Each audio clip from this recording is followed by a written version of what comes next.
Welcome back. I'm Barry Craig.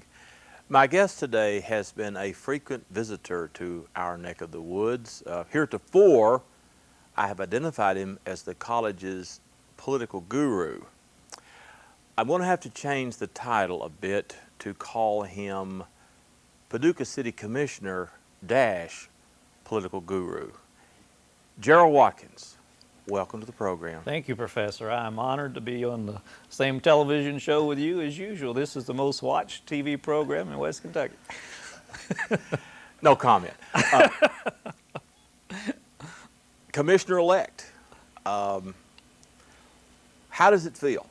It feels good. It really does. I teach government. I teach politics. I love it. I follow it. Since I was 20 years old, I've dreamed that maybe one day I'd have a chance to serve in some capacity. And when you run, you put yourself out there. It's a lot of hard work. It's very tiring, and you frankly don't know whether you're going to get 5 votes or 50 votes and be embarrassed and have to leave town, or if you have a chance to win. And people were very kind. I worked hard, and the issues were on my side, and we ran really strong. And I'm excited. I feel really good. Just as you said the other day, still on cloud 9. I'm enjoying it.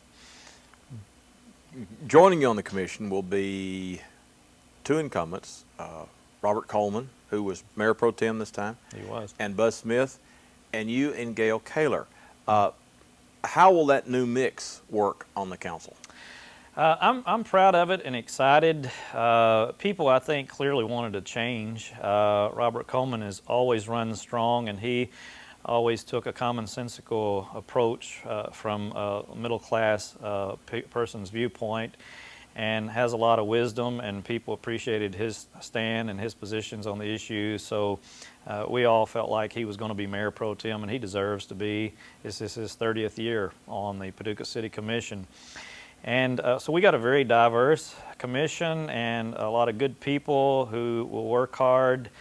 And it's going to be kind of interesting to see how the dynamics play out on the different issues. If the same issues come up again that came up this past year, you would possibly have a Mayor Paxton Buzz Smith coalition, a Gerald Watkins Robert Coleman coalition, and a Gail Kaler power broker position. So whichever way she decides to go will probably be which way the commission goes on a number of issues. But not that we'll always vote with each other on everything, but it just depends on the issue. But I think Gail's a very pleasant lady who's intelligent and has a passion for Paducah, and I think she'll be good to work with, and I think the whole commission, I think the ones that are there realize the voters, like they did nationally, they sent a message.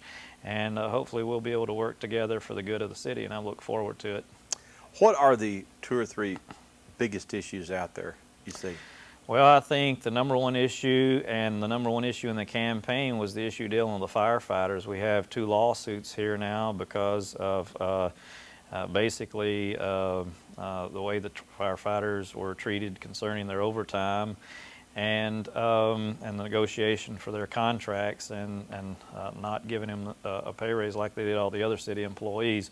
So I think the highest priority for me in this commission is to resolve those 2 lawsuits as soon as possible, and in a way that would be something the city could live with, and the firefighters could live with, and that we could have a new era, a new relationship with each other, and change that atmosphere.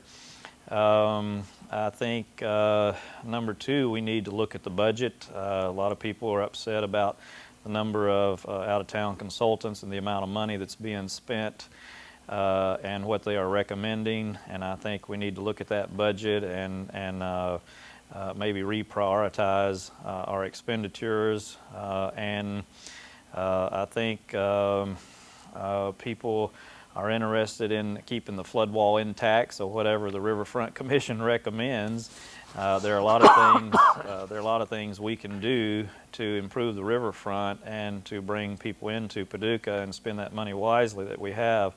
But one of them is not to tear down the flood wall. People want to leave that there. And I made a promise. I want to look at changing the way we collect the business license tax. Right now it's on gross sales for business owners, and it should be on net profit. And so I'd like to change that. So there will be a number of issues. I'd like to, if we could, revisit that right-to-work resolution that was passed. Very unpopular, and although it doesn't have any impact really, it's symbolic, and a new era, a new change, and we need to repeal that resolution. Let's turn to other races. Let's start local and go up to the national. Any surprises you saw as a political observer in local races? Like I say, people wanted change, and then you also, being out there in the mix, you could see who was working and who wasn't working quite as hard, and what was being said, and what issues they were campaigning on, and how they were coming across. And I think we all expected Bill Cunningham probably was going to win that race. Another thing, I think the voters sent a message as far as... That was a Supreme Court race. Yeah, a Kentucky Supreme Court seat here to take Bill Graves' seat. Another message I think that came through here is there was a backlash against those who ran negative campaigns. It was real obvious, and almost every instance the person who initiated the negative campaign got beat. And not all campaigns were negative, don't get me wrong, and that's not why everybody lost, but in some select races the negative campaigns are the reason why the person lost that initiated that. So everybody expected Donna Dixon and Shay Nickel. They worked awfully hard, and both of them from Paducah on the Kentucky Court of Appeals now. And I think the biggest surprise to me in those judges' races was where Tony Kitchen beat Will Couts. Everybody to a T that you talked to, because Will worked awfully hard, and he had a million and one signs out there, it seemed like, and he went everywhere. A lot of people thought he was going to win and win pretty handily, but he got beat by over 1,000 votes. So that was a surprise. How do you account for that? Well, I think one reason is his father was a judge, and he had a Navy career for 9 years. He taught at the Naval War College. He had 2 tours in the Persian Gulf, and a lot of people respect people who serve in the military and our emergency providers. And they seem to have a built-in advantage, and I think that was a big reason that Tony Kitchen won. I just think his career, he's a assistant Commonwealth attorney, a prosecutor, and has good name recognition from his father, and so I think that was probably the difference. But Will worked hard and had a lot of signs out, great name recognition. So a lot of people thought he'd win, but that wasn't the case. Kitchen also had a great slogan, "Put a kitchen in the courthouse." Yeah, it was catchy. Slogans are good. Yeah. Were you surprised at the margin by which John Hayden beat Reedford for sheriff? Not really. John had about that margin in the Democratic primary, and John is the one candidate out there that everybody loved. He's just the nicest person, and so much integrity, and such a hard worker, and such a passion for his job. And I mean, he does it by the book, and he works hard. He is a determined law enforcement officer, and he had an army of supporters. And I'll tell you, his opponent, a Republican opponent, Jeff Reedford, worked harder than most any challenger I saw. I mean, Jeff was out there working hard. And I don't know that I really thought John would win 72.1%. I was figuring more 65 to 70%, I think I was telling people. But 72.1% of the vote, it's just you know, a tribute to John's character, and he knows a lot of people, but a lot of people didn't know him when the campaign started. But he just his was probably the best ran campaign organization around here I have seen in probably my lifetime, and it was ran principally by an 83-year-old lady who had never ran a campaign before. And who was that? Frances Willie. And she ran his campaign for the most part, and it was just a machine. Everybody will tell you that, but the vote total was a tribute to John. He just, of course, Frances is head of the wheel horse with the Labor Day committee here in town, so she gets out and she's about. a worker. So if She you is. want a winning campaign, get Frances Willie to run your campaign absolutely. for you, and hang on to John Hayden's coattails. And that brings up another point. he's could be quite a rising star in local Democratic politics. Do you suppose something above sheriff is in his future? Well, John, no doubt, is the most popular politician in McCracken County. He had the largest vote total and largest margin and the most well-liked. He just turned 40 years old. And if there is a rising star in McCracken County, he is. And I jokingly asked him what was next, Congress or governor or what, and he would laugh about it. He might be interested in the future in doing something, but his heart's in law enforcement. So I think he will stay in the sheriff's department for a good while. He wanted a big margin because that has the benefit of generally not producing opponents for you Right. when you run for re-election. So he wanted a good margin for that reason. But certainly if he wanted to run for something in the future, he could. But I figure he'll serve at least 2 or 3 or more terms as sheriff before he looks at higher office. State Senate, I'm going to go out on a limb and say no one in the history of Kentucky has ever won an election as a Democrat, Republican, and Independent, and that was Bob Leeper, the incumbent. Your thoughts on that race? Yeah, well, again, that is the only time in Kentucky, and I don't know, but probably even nationally, that someone has been able to do that. And it's just the only thing you can say is Bob Leeper is one well-liked, one very popular, one very strong candidate. He could run on any party label he wants to, apparently, and get elected. He's always, it seems like in many of his races, particularly when he ran for something different, the underdog that no one gives a chance to win. But Bob always outworks his opponents, and he's got a lot of integrity, a lot of character, and a lot of people respect the fact that he does stand up and will take a stand irregardless of the politics of it, and doesn't go along with politics as usual. And he gets a lot of respect for it, and that's what won him this election. I mean, he had 2 strong opponents. Neil Archer, a very successful businessman, chair of the school board, very active in the community, chair of the airport board, and then a former 18-year U.S. congressman, incredible name recognition, who worked about as hard as anyone. He would keep a tally of how often he'd been to these other counties, and I remember him telling me he'd been to Marshall County almost 200 times during the campaign. So he worked hard too. So that was one tough race and one close race, but Bob always wins. 81 votes. It's down to 57 now 57 after now. They found some more absentees, so there's a 57 vote difference right now. But even with Neil in the race, which you could probably easily argue that 75 to 80% of Neil's vote would have went to Bob if Neil hadn't been in the race. In a mathematical situation where Bob shouldn't have won, he still wins.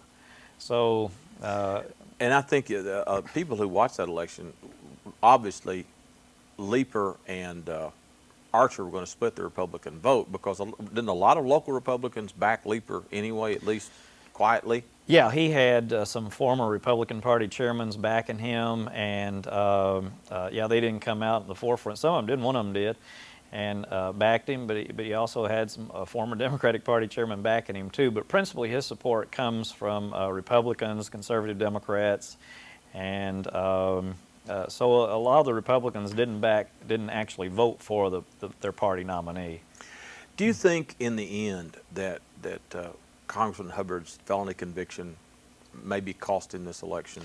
I definitely think it did, because And he had some very effective commercials which said, I did it, I paid my debt to society, if you can forgive me, vote for me, and if you can't, don't, which I thought was very effective.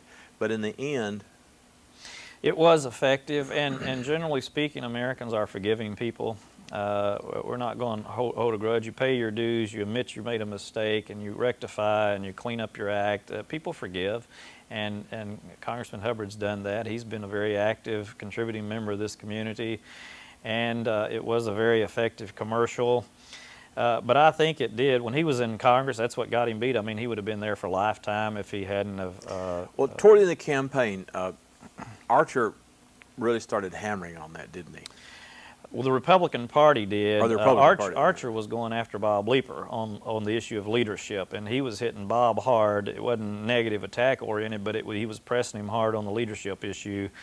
and it was the Republican Party, and Right. Neil said he didn't have anything to do with it. I don't believe he did, but the Republican Party really ran a vicious attack campaign against Hubbard. Do you think that cost Hubbard a lot of votes? I think it did, and listening to people out there, Hubbard's support comes from a lot of elderly people who he did things for when he was in Congress. They haven't forgotten, and they appreciate his service to this area when he was their U.S. Congressman. But a lot of younger people who weren't around as when Hubbard was in office, the comments I heard from so many younger people were, "I just can't vote for a convicted felon." Mm-hmm. And bringing that back up and rehashing it and putting a negative slant on it and reminding voters constantly, I think it took its toll. I think that's the reason he lost. But didn't Hubbard also carry Marshall and Ballard counties? He did. He won Marshall, he won Ballard, and lost McCracken by 1,600 votes. And Leaper's strength is primarily in the McCracken County, the Paducah suburbs, and out in the countryside, as opposed to the city. Yeah, Bob graduated from Tillman. His office is in Lone Oak. A lot of family here. Has got a nephew that's assistant principal at Tillman, and a lot of athletes around here. The Leapers are all related, and his brother-in-law is a preacher here, and so and his sister's a school teacher here, retired now. So yeah, his strength is just where you said. Mm-hmm. The other state race, Frank Rash, the Democratic incumbent, beat his Republican opponent, Bruce Brockenborough, 2-1. Did that surprise you? Not in the end. Initially, when Bruce first got in the race, I think he sent shudders down the spines of a lot of candidates, and everybody was glad he wasn't in their race because of the Paxton name and the amount of money he potentially had to spend. And he's a strong candidate. He's very intelligent. He's very articulate, and he's very involved in the community. And I know Frank was pretty scared too when he first got in the race, and a lot of people thought it'd be really close. But as time went on, Frank put it in the high gear and showed that he can revive that organization of his that got him elected the first time. And the Rash name's like magic around here. I mean, his dad, his uncle, well-loved, his brother, his sister. I mean, that's just, if there's a well-loved family around here, it's the Rash family, and you really just can't say anything negative about him. And Frank won probably as much as Bruce lost because of that, and they just got the Rash machine going and kicked it into high gear, and he worked hard, and he got out there and made amends with some groups that he hadn't been around in a while, and the Rash name just carried him forward. And then the campaign did turn negative from Bruce's standpoint on a couple of issues, and I think that hurt him too. But I think Frank would have won pretty big anyway. It's just probably not wise to run against a Rash. Or a Leaper, I guess. Or a Leaper, yeah. Pick your races carefully. The other I guess race of note in the area was for Congress. Tom Barlow, the perennial candidate, ran for the 11th time and was beaten for the 10th time. Any feeling on that? Yeah, it's normally hard to beat an incumbent. This time it was good to be the challenger probably, and to be a Democratic challenger, and that we saw what happened nationally.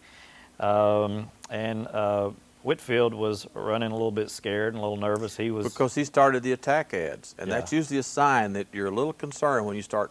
Yeah. What did he call Barlow, the perennial candidate or something like that? Yeah. Tom has ran 11 times. Now, he hadn't ran for Congress 11 Right. times, No. but this is his 11 different 11th races. race, so Right. he's 1 in 10. And Tom's a nice guy, and he's ran some very strong races and nearly won. With very little money. Yeah, he has hardly any money to spend, doesn't have an organization. He basically gets out there and does it himself, he and his wife, and works hard, and no one ever gives him a chance. And sometimes he pulled off the big upset in '92 by beating Hubbard, and has almost pulled off a couple of upsets since then. But I think Tom, he didn't have the money to match Whitfield, and wasn't able to get his message out. And probably Tom's a great guy, and he's contributed a lot to this community, and there's a lot he can still do, but probably should hang it up as far as being a candidate for public office. And Whitfield's shown once again that it's he's going to be in there. Do you think this district has the Gibraltar democracy, the old Gibraltar democracy, has it completely crumbled into a Republican district now? Well, it would be easy to say that, and I'm almost inclined to agree with you. But I think, as was shown in some other parts of the country, if you have an open seat or you have a really strong, well-financed candidate with a message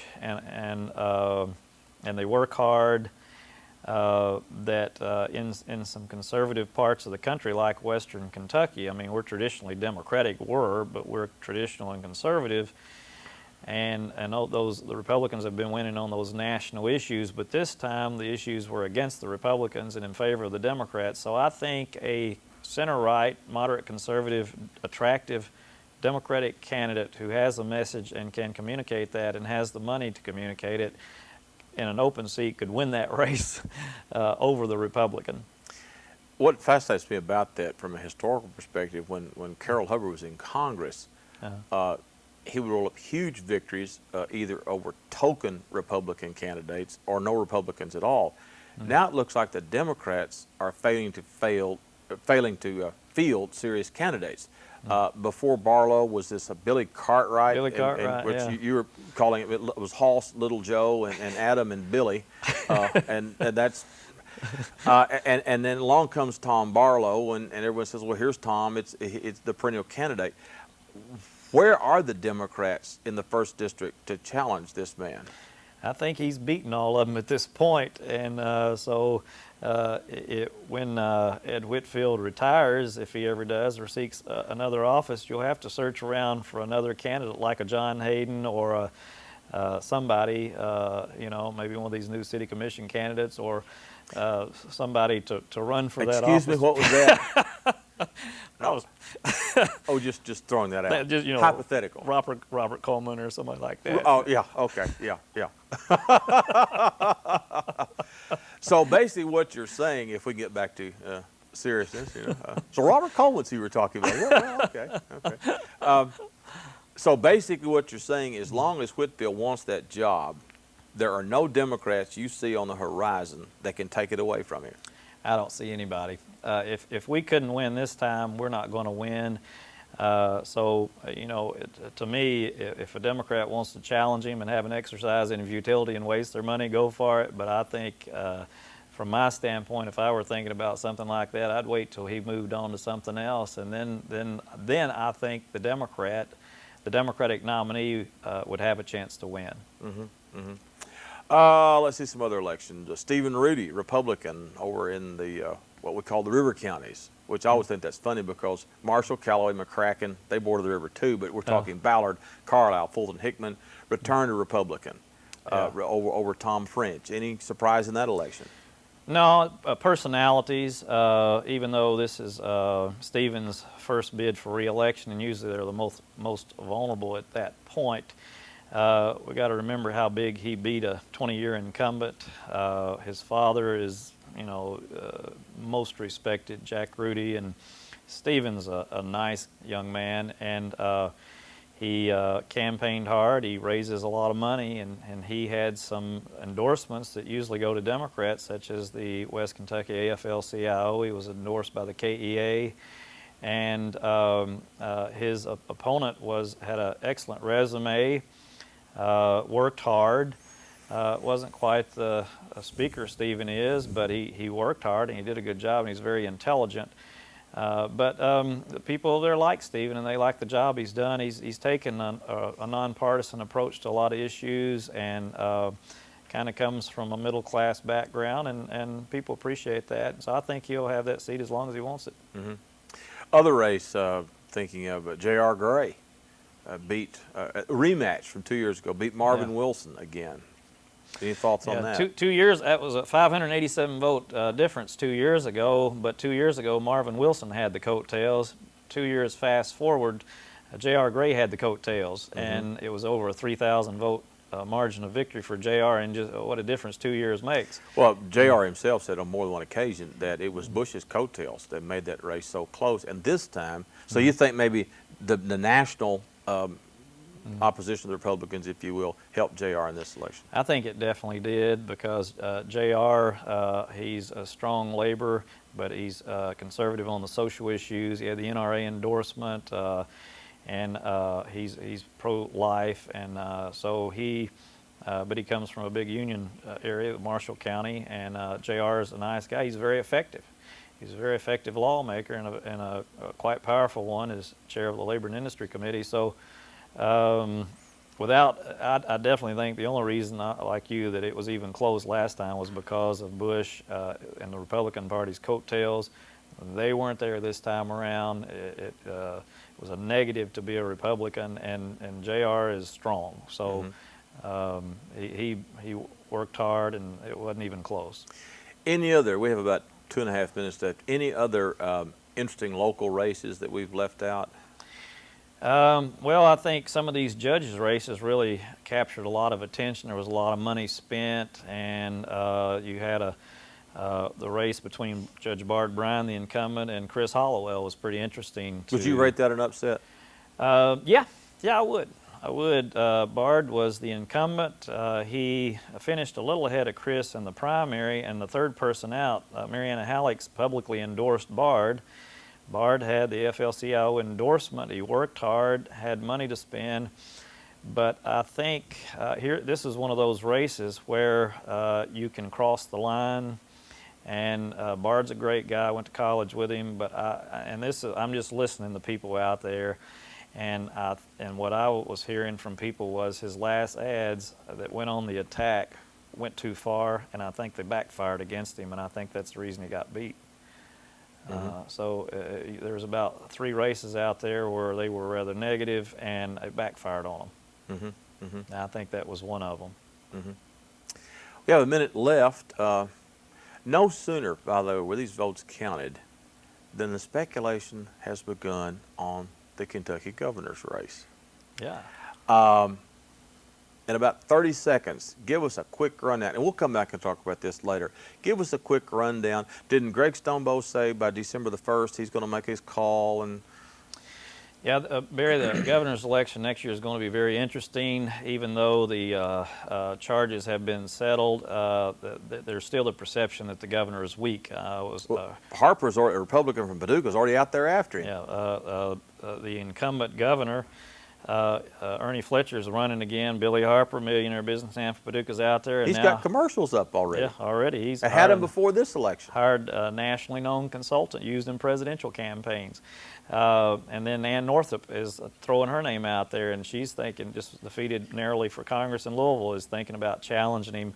And so then on the Democratic side, you got Greg Stonebow. I think he's definitely going to run. You got Ben Chandler, who may decide to stay in Congress now. He may be a committee chair now that the Democrats control the House. If he does, that opens it up to about 12 or 13 candidates. We're out of time, unfortunately. Let me toss one more thing out at you. The talk around the Graves County Courthouse on day after election was Ricky Johnson for state senate in 2 years. Oh, wow. We'll have to see about that. Yeah. I'm Barry Craig. We're out of time. Please join us next time.